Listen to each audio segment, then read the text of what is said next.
ओम पितृभ्यो नमः। पितृपक्ष के इस पावन अवसर पर आज हम सुनेंगे इंदिरा एकादशी की पावन व्रत कथा। मित्रों, अश्विन मास के कृष्ण पक्ष के एकादशी को इंदिरा एकादशी कहा जाता है। पितृपक्ष के पावन समय में आने के कारण यह एकादशी विशेष रूप से पितरों की मुक्ति और सद्गति के लिए प्रसिद्ध है। शास्त्रों में कहा गया है कि जो व्यक्ति इस एकादशी का व्रत श्रद्धा एवं नियम पूर्वक करता है, वह अपने पितरों को अधोगति से निकालकर स्वर्ग प्राप्त कराने का पुण्य अर्जित करता है। इसलिए इस एकादशी का व्रत अत्यंत पुण्यदायी और मोक्षदायक माना गया है। तो आइए अब हम जीव को श्री हरि की शरण में ले जाकर उसे जन्म जन्मांतर के बंधनों से मुक्त करने वाली 11 माता का ध्यान करते हुए श्रवण करते हैं इंदिरा एकादशी की पौराणिक व्रत कथा का। एक समय हस्तिनापुर के राजमहल में भगवान श्री कृष्ण और महाराज युधिष्ठिर के बीच एक अत्यंत महत्वपूर्ण संवाद होता है। महाराज युधिष्ठिर भगवान श्री कृष्ण से पूछते हैं, हे पुरुषोत्तम, आपकी दया से मैंने भाद्रपद शुक्ल पक्ष की परिवर्तनी एकादशी का महत्व जाना। अब कृपया करके मुझे अश्विन मास के कृष्ण पक्ष की एकादशी के विषय में भी बताएं। इस तिथि का क्या नाम है, इसके व्रत का क्या विधान है और इसे करने से किस फल की प्राप्ति होती है। युधिष्ठिर महाराज का प्रश्न सुनकर भगवान श्री कृष्ण मुस्कुराए और बोले, हे राजन, अश्विन मास के कृष्ण पक्ष की एकादशी का नाम इंदिरा एकादशी है। इस व्रत का पालन करने से मनुष्य अपने पाप कर्मों को नष्ट कर देता है तथा नरक भोग रहे अपने पूर्वजों को भी पाप मुक्त करके उनका उद्धार कर देता है। यह एकादशी समस्त पापों को नष्ट करने वाली और पितरों को अधोगति से मुक्ति दिलाने वाली होती है। इस व्रत को करने वाले को अश्वमेघ यज्ञ के समान फल मिलता है। इस एकादशी से संबंधित जो प्रचलित कथा है उसे मैं तुम्हें सुनाता हूं। श्रद्धामय होकर ध्यानपूर्वक सुनो।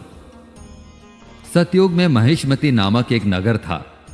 वहां इंद्रसेन नामक एक प्रतापी, दयालु और धर्मनिष्ठ राजा राज्य करते थे। उनके राज्य में किसी वस्तु की कमी न थी। प्रजा सुखी थी और स्वयं राजा भी धर्म कर्म में रत रहते थे। उनके कारण प्रजा भी सुखपूर्वक जीवन व्यतीत करती थी। एक दिन राजा दरबार में विराजमान थे कि तभी देवर्षि नारद वहां पधारे। राजा ने उठकर उनका सम्मान और भव्य स्वागत किया, प्रणाम किया और आसन ग्रहण करने की विनती की। इसके बाद देवर्षि नारद ने राजा इंद्रसेन से कहा, हे राजन, आपके राज्य में सभी सुख भोग रहे हैं। प्रजा को किसी प्रकार का कोई कष्ट या दुख नहीं है। आपकी इस उदारता को देखकर मुझे अत्यंत प्रसन्नता हुई। नारद जी की बात सुनकर राजा ने विनम्र होकर कहा, यह सब आप जैसे संतों की कृपा ही है जिससे मेरे राज्य में हर प्राणी सुख भोग रहा है। हे देवर्षि, कृपया बताइए, आपके पधारने का क्या प्रयोजन है?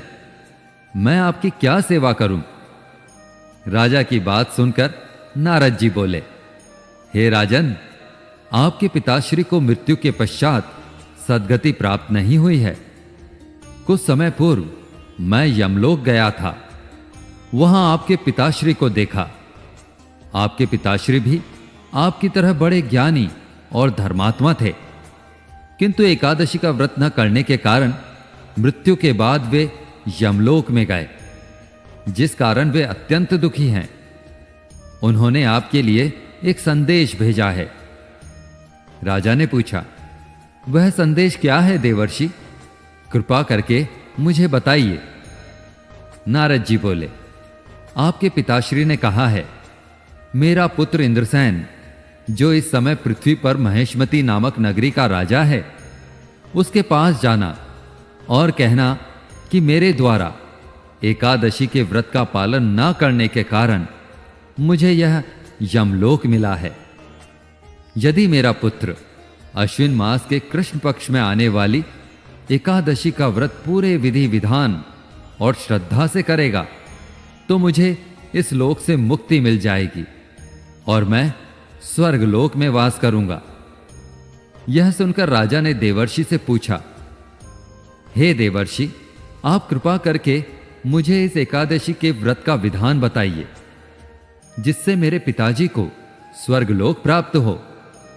नारद जी ने कहा, इस व्रत के लिए तुम दशमी के दिन प्रातःकाल स्नान आदि से मुक्त होकर किसी पवित्र नदी पर अपने पितरों के नाम का श्राद्ध करो और रात्रि को पृथ्वी पर शयन करो। फिर एकादशी वाले दिन प्रातःकाल जल्दी उठकर सूर्य भगवान को अर्घ्य दो। फिर भगवान विष्णु, माता लक्ष्मी और शालिग्राम का पूजन करो। फिर इस व्रत का संकल्प लो, आज मैं पूरे दिन निराहार रहकर व्रत करूंगा और सभी भोगों का त्याग करूंगा। इस प्रकार पूरे दिन व्रत का पालन करते हुए रात्रि में भगवान का नाम कीर्तन करो। द्वादशी के दिन ब्राह्मणों को भोजन कराकर दान दक्षिणा दो, तभी व्रत का पारण करो। इस प्रकार इंदिरा एकादशी की सभी विधियां बताकर नारद जी वहां से चले गए। कुछ दिनों बाद इंदिरा एकादशी आई। राजा ने इस एकादशी का व्रत पूरे विधि विधान और श्रद्धा से किया, अपने पिता के नाम का श्राद्ध किया तथा दूसरे दिन ब्राह्मणों को भोजन करवाकर दान दक्षिणा देकर उन्हें विदा किया। उसके बाद स्वयं भोजन किया। राजा इंद्रसेन के इंदिरा एकादशी के व्रत के प्रभाव से उनके पिता को यमलोक से मुक्ति मिल गई और वे सदा के लिए स्वर्ग लोक चले गए। हे युधिष्ठिर, यह इंदिरा एकादशी के व्रत का महात्म्य मैंने तुमसे कहा है। इसे पढ़ने और सुनने से मनुष्य सब प्रकार के पापों से मुक्त हो जाता है और सभी प्रकार के भोगों को भोग कर वैकुंठ को प्राप्त करता है। इस प्रकार भगवान श्री कृष्ण ने अपनी वाणी को विश्राम दिया। धर्मराज युधिष्ठिर ने श्रद्धा से हाथ जोड़कर भगवान के श्री चरणों में मस्तक नवाया और कहा, हे माधव, आपकी वाणी से यह पावन व्रत कथा सुनकर मेरा मन भक्ति भाव से अभिभूत हो गया। जो पुण्य तीर्थ यात्राओं और यज्ञों से भी दुर्लभ है, वह आज मुझे सहज ही प्राप्त हो गया। भगवान श्री कृष्ण ने मुस्कुराते हुए कहा, हे राजन, जो भक्त इंदिरा एकादशी का व्रत करता है और श्रद्धापूर्वक इसकी महिमा का श्रवण करता है, वह अपने पितरों की आत्मा को तृप्त करता है। उसके पितृ प्रसन्न होकर उसे कोटि कोटि आशीर्वाद प्रदान करते हैं, जिससे वह समस्त पापों से मुक्त होकर स्वर्ग और मोक्ष की प्राप्ति करता है। मित्रों, हम भगवान श्री हरि से प्रार्थना करते हैं कि हे मधुसूदन, जैसे आपने धर्मराज युधिष्ठिर को इस व्रत का दिव्य अमृत पान कराया, उसी प्रकार हमारे जीवन में भी प्रत्येक एकादशी ऐसा अवसर बने जो हमें पापों से मुक्त कर मोक्ष के पथ पर आगे बढ़ाए और हमारी जीवन यात्रा में आपकी करुणा और आपकी कृपा निरंतर बढ़ती रहे। तो प्रेम से बोलिए, श्री हरि विष्णु की जय, इंदिरा एकादशी की जय।